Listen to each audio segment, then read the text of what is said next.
A crypto big who says he's not worried about the crash. In fact, says zoom out, we're going up. We're going to talk about Bitwise's spot XRP ETF. Price action, is Saylor buying or selling his BTC?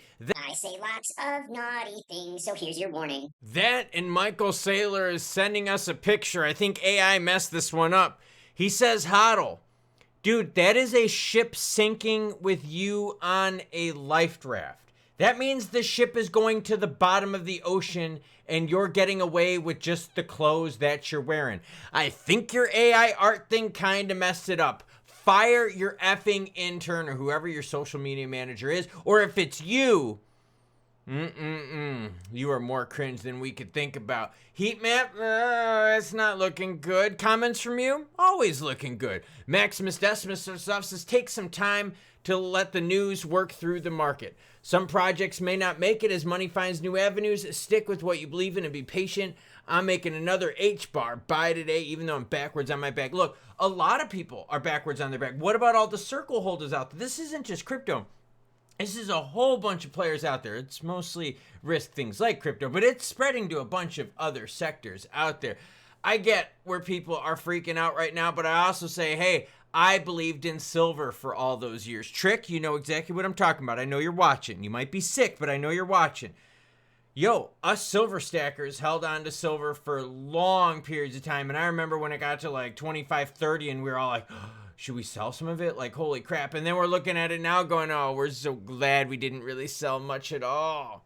X Life Aquatics says, I'm in this for a long-term investment. I wish the markets go up and the manipulation would stop, but I live in reality. That being said, I will just keep improving my position on the way down. It will go up eventually. No emotional trading for me. Yeah, know exactly what your goals are. The problem is we got some bigs out there that aren't worried. And there's a reason why they're not worried. No, it's not because they're short in the market. You'll see why here soon. The big issue is the softness in BTC. Because the longer the BTC is in the red, the more pain these, digital asset treasury companies that bought BTC, the more they're in trouble, because a lot of the companies that bought BTC had some cash management problems. They were using crypto to escape the badness, right? Well, the problem is with crypto down like quite a bit from a lot of those players buying, a lot of those digital asset treasury companies are losing money. On top of losing money in their Bitcoin. Big problems here. Bitcoin 95,348 Ether. Well, look, it's just red up on the screen. Altcoin season, not a chance. We're at 31 out of 100. So who is making money during this? Well, I got a hint for you. $250 billion in 24 hours. I'm sorry, who is that? Oh, that's the exchanges. The exchanges aren't worried about Bitcoin going down. Well, here's why. Kraken CEO shrugs off Bitcoin slide as tokenized stocks hit 10 billion in volume, because the exchanges are making ass tons of money in volume, not just in crypto, but in tokenized stocks. Let's take this a step further. Overall crypto volume, $250 billion. Go to BTC alone, 120 billion in volume. So no wonder the Kraken CEO isn't worried. He's making money on what? Tokenized stocks. He's making money on people selling Bitcoin, buying Bitcoin. He doesn't care if the price goes down or up. So no, of course he's not worried. The exchanges are making money. Kraken CEO Arjun Sethi remains unfazed by Bitcoin's drop below 100K and stated that short-term price movements are less important than the asset's long-term trajectory. And because y'all are making a shitload of money in trading, in a recent conversation on Yahoo Finance, Sethi shared his perspective on cryptocurrency volatility and the exchange's strategic direction. Cryptocurrency volatility is how these exchanges make money. Canary Capital, right? They're making money on the XRP ETF. Why? Lots of volume. XRP holders native asset making the money? No. The exchanges where 7.86 billion of XRP is being traded, they're making money. So the Kraken CEO is like, yo, just like any other asset, the more it goes up, there's speculation around it. When it goes down, you tend to get a little bit more negative news. But that's across every asset class. That's actually very true. Very obvious, astute observation there, senior genius.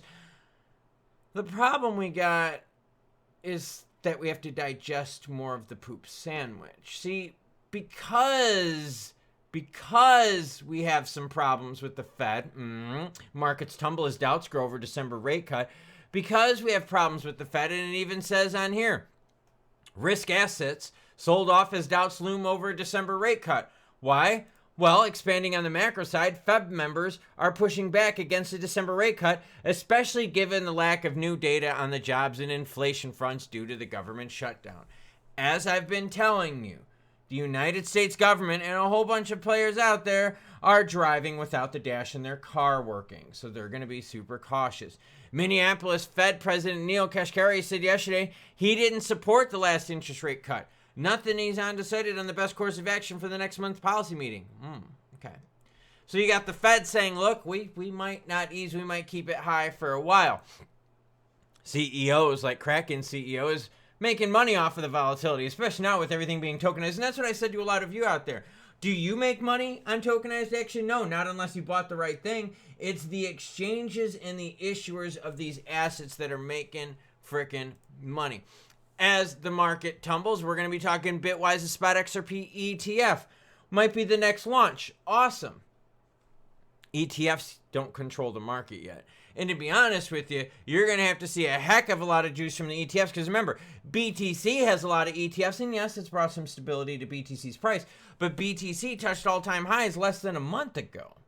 126,000. And now we're down 31,000 from that. That's like 25, 26%. That's a lot. So, just because you have ETFs doesn't mean that that's what? The magical pill that you swallow that makes everything okay. Just like those digital asset treasury companies right now that are in deep shit because BTC is going down. So all the BTC that they bought is worth way less. But we do have the XRP ETF from Bitwise coming up. Bitwise's XRP ETF could hit the U.S. market soon after the Canary debut, thanks to the new SEC post-shutdown guidance that allows issuers to speed up effectiveness of pending registration statements. When that one goes live, I will bring it to you. They're offering a 0.34% management fee to attract investors. I like that. But Saylor, getting back to it, for real, his AI art is a ship sinking. You're not saving that ship. I don't even know if a salvage company is saving that ship. And he says, hodl. Dude, you basically are giving like the wrong idea here of like, yeah, come on. But he says we're buying. Michael Saylor denies reports of strategy dump in BTC. Saylor, executive chair of strategy, denied reports that the company was offloading some of its BTC amid a flash crash. On Friday's X post, Saylor said there is no truth to report, claiming that strategy had reduced its overall BTC holdings by about 47,000 BTC of 4.6 billion. I think volatility comes with the territory, Saylor said. If you're going to be a Bitcoin investor, you need a 4-year time horizon and you need to be prepared to handle the volatility in this market. I agree, because when you zoom out, it looks better. Better than your AI art. Now, XRP price, I mean, better for the exchanges. Like I said, the volume is juicy, but this is the 1-month chart and it's, you know. Played a couple pumperonis, dumperonis during the time. ETF launch pumperoni, dumperoni action. Government opening up, pumperoni, dumperoni. We've gone through that. So, yeah, right now the macros just suck. And you said it right in the beginning of your video. It's going to take some time to work the news through the market. Thank you, Maximus Decimus. Because, yes, the ripple effect of the government shutdown is going to be felt for a while. And it's just a poop sandwich we need to digest. And if all of a sudden Congress comes out and says, hey, look, we don't have time to work on regs because we got to work on the next budget to open the government back up or to avoid a shutdown, well, then the market's really going to start pooping, because once they give their schedule, I mean, then what? Then what do the Hopium people got? And that would really suck, because we really need regs. So, how is it going? Yeah, I'll tell you how it's going for most people. It's sale on aisle 5 time, and it comes back to the big thing. Do you always have cash coming in to take advantage of this?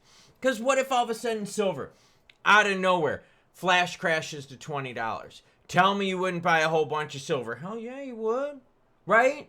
But you have to have money to be able to do that. And there's always going to be these opportunities in crypto. Crypto, one of the most volatile markets out there. So stuff like this is always going to happen. That's why you always need to be ready. And to be honest with you, you got to fight against the exchanges, because the exchanges love this volatility. Of course, they're not worried about Bitcoin going down. They're making tens of money. And they're going to make money when people FOMO buying on the way up. They make money when people get scared and sell on the way down. The exchanges are making money. And that's why when everyone's like, oh, bro, tokenization, tokenize my balls. So when everyone's like, yo, tokenization is cool. Yeah, for the exchanges, for the issuers of the tokenization, because they're making money. But do you make money on tokenization of assets on the Stellar chain? No, you don't. Do you make money on anything tokenized on XRPL? No, you don't. That's my point. It's cool, but you're here to make the money. And right now the Fed is saying, look, we don't know what we can do about the money because we don't have any data.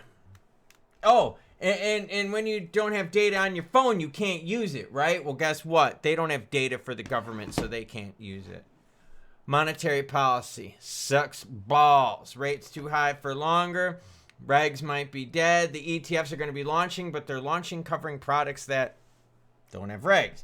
ETH and BTC ETFs, okay. Because BTC and ETH have the golden pass. You get to argue with the previous SEC about that shit on that one. Choo-choo what? I'm sorry. You didn't see it? Maybe you're blind. Sorry. Maybe you have some visual impairments that require you to go to an ophthalmologist or an optometrist, depending on how you want your eyes done. Check it out. By the way, it is choo-choo shit. Wrong side. Choo-choo bitches time. I always do that because like it's mirror image on my monitor right here. Choo-choo bitches. It's right up here. It's right up here.